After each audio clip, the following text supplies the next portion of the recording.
What's up everyone, Talon back here again with another tea video. Today I am bringing you Bitterleaf tea, Homestyle Lao Chateau. Lao Chateau, for those of you who don't know, are like these little nuggets of tea that are formed in the wet piling process for pu'er. So when they pile on the pu'er and they're mixing it, these little nuggets of tea form under the heat and the pressure of all the other leaves, and they're really compact and compressed, and I think they're supposed to have a little bit more specific or maybe stronger flavor. I'm not really sure, but let's check out the website. So there's the bag for you. Looks real nice.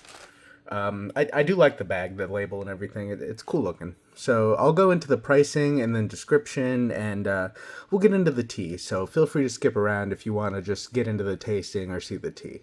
So this tea is very well priced, as a lot of Bitterleaf teas are, in my opinion. Very reasonable. It's $12 a gram. So for this 40-gram container, which I bought, it was only $7. And if you know anything about La Chateau, it lasts for a lot of steeps. Like, oftentimes I get the most steeps out of this type of tea. We're looking at 10 plus steeps. Typically, and I've had this is my third one, and all of them steep for about that much, if not more. Sometimes like 15 plus.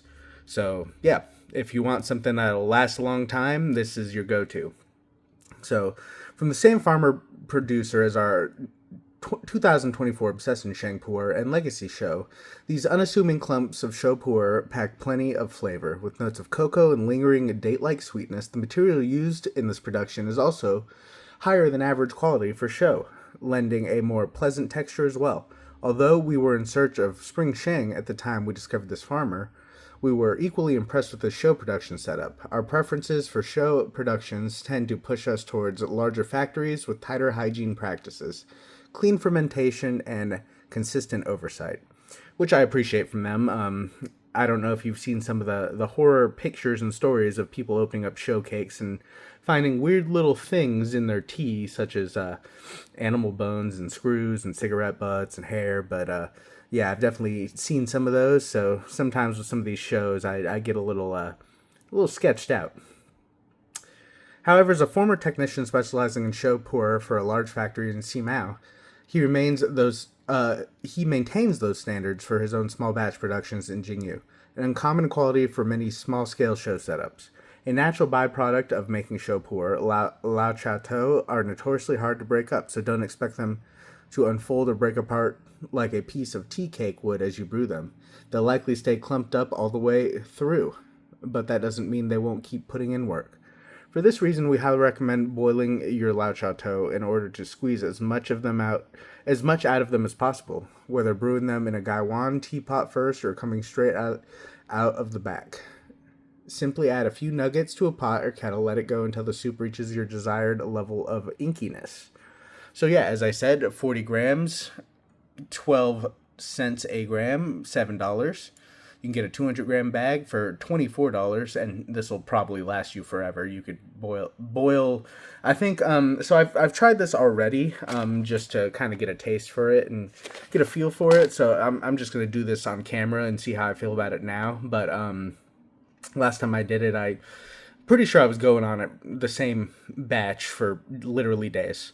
Just because I didn't have 6 hours, 7 hours to sit around and drink it. So I just kept refilling until I didn't want it anymore, basically. And then you can get a kilo, which is 5 200-gram bags for $98. So incredibly reasonably priced. That'll last you forever. Each of those is basically a modern style size tea cake. A lot of modern tea cakes are about 200 grams. The older ones are about 375 grams. So it's like a modern style tea cake, each one of these bags. And like 4 or 5 of these nuggets in your teapot or gaiwan, or if you boil them on the stove, will last you quite a while. So pretty happy with that. But I already have some in this gaiwan, which is preheated, pre-rinsed. And just to show you these nuggets, what they look like. They come in all shapes and sizes, obviously, but here's one. They're just little nuggets of show pu'er, basically. And they just naturally form like that. And they are very compressed. This is probably too much. They'll naturally open up as I go, and You'll see them unwind a little. But let me give you a quick smell on them real quick. So, important thing to note with show is newer ones will have like a fishy, unpleasant aroma from the fermentation process. This one doesn't have it. This is a 2018 leaf at least. A little bit of sweetness in there, a little bit of a, I don't know, cocoa-y, caramely, like baked good kind of vibe to it, as well as yeah, just like a natural sweetness. And just sniffing it out of the bag real quick, but and then like the typical earthy soil-like smell you would expect from from most show pours, at least in my experience up to this point. Every once in a while, occasionally you get the rare the rare one that sticks out, but for the most part, they're all pretty earthy, soily. You know, it's fermented leaves, right? So they smell like fermented leaves. And then there's some hints of the baked goods and cocoa and sweetness. But I'm going to go in with a wash on this one. I'll probably go a little longer just because of the type of tea. So I'll go boiling and maybe I'll go like 15 to 20 seconds. I'll dump that wash and we'll get into that first steep. All right, here is that wash. Just going to pour that out real quick. I'll give you a wet smell and then we'll go straight in with that first steep.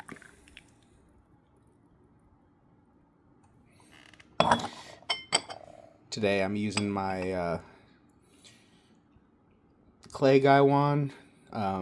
This one I have dedicated to show pu'ers, so yeah, that's where we're at. There's how the wash looks. Here's how the chateaus look. Still pretty compact. Opened up a little, but they'll stay pretty mostly compact, if not all the way the whole time. At least that's what I experienced last time. But a little bit of a cocoa-y, sweet, like caramelized undertone to it. Overall, like soil and minerality.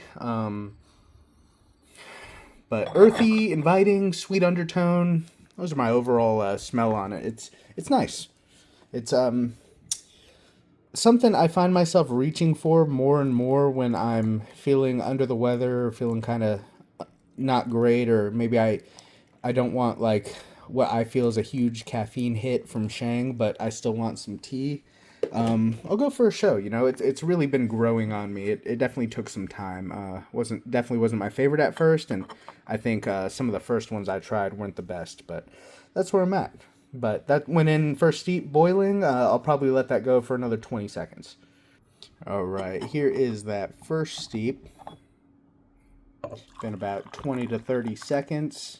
Something nice about this kind of tea also is you don't really have to worry too much about steep times. You do want to, in my opinion, go as hot as you can the whole time, just because that's how you'll get the most out of it, especially with it being compact like this and not really ever opening. That's just the way this tea is, but you can set it in a thermos and just throw hot water in it all day and just leave it. And it's one of those teas you can kind of leave on your stove and just re-simmer as needed. It's pretty nice. I am a fan of that, and I'm a big fan of the price as well. So this tea definitely gets bonus points for that.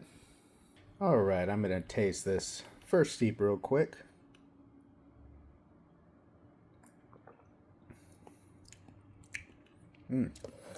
It's pretty nice. There's a nice thick mouthfeel.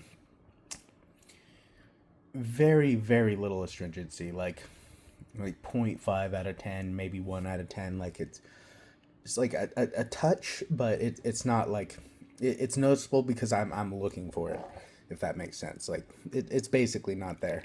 No bitterness at all. A little bit of sweet, like it's like a malty kind of sweetness, which maybe that's why I associate it with baked goods. It's kind of like a malty, deep cocoa kind of sweetness. It's super nice. It's very light sweetness though. It's like mild. But I'm gonna go a second steep to see if we can get more out of this or if it's just gonna stay the same. All right, here is that second steep. Once again, went a little long on that steep, probably about 30 seconds, but that just shows pushing it, it's totally fine with this tea. Let's do another smell, see how that smells going. Still nice, and there's no fermenty or off funk or flavors going on at all. No like wet pile taste or anything. It's just it's really clean. Still nice and inky looking. All right, I'm not expecting much change from this tea. I think it is what it is, which is perfectly fine. Sometimes, you know, a good go-to daily drinker, all you need is a reasonable price and a just decent enough taste, and you don't want to really think about it. So let's try this second steep. A little more flavor now. It's opened up a little more, but overall, pretty much same taste. And if I recall from last time I had it, it'll remain this way for a very good amount of steeps. I lost count of the steeps last time, frankly. I can confidently say 10 plus. It also will probably depend on how much you put in your brewing vessel. So, you know, I loaded mine up. There's a pretty good amount. They're going to expand quite a bit more. They're not super expanded yet, but yeah, overall, really good price, decent taste, a little bit of undertone of sweetness. Overarching taste is going to be a little bit like minerality and some earthy notes, kind of like soil, kind of what you expect from a good amount of show pours. Really nice, round, soft mouthfeel. Doesn't really dry out the mouth at all. Not too, I'm going to say like 0.5 on astringency. There's basically no astringency. There's just a little something, but might as well be zero. Zero bitterness. Yeah, the mouth feels really nice though. It's kind of thick, kind of soft, kind of soupy. It's nice. I enjoy it. Very calming. Very I don't know. Make you feel good. Warm you up. These types of teas are kind of becoming my go-to when I'm feeling a little under the weather, just to warm you up and make you feel cozy. But yeah, I think that's all I have on this one. I'll rate it on TDB. I'll probably end up giving it a 9. It's gonna escape 10 just because it doesn't blow my socks off, but it gets a 9 for being pretty high quality, having a decent price, having a high amount of steeps. Really, I can't say much bad about it. So that's where I'm at. So leave a like, subscribe, leave a comment. Let me know what you think. Thanks for watching. I'll see you.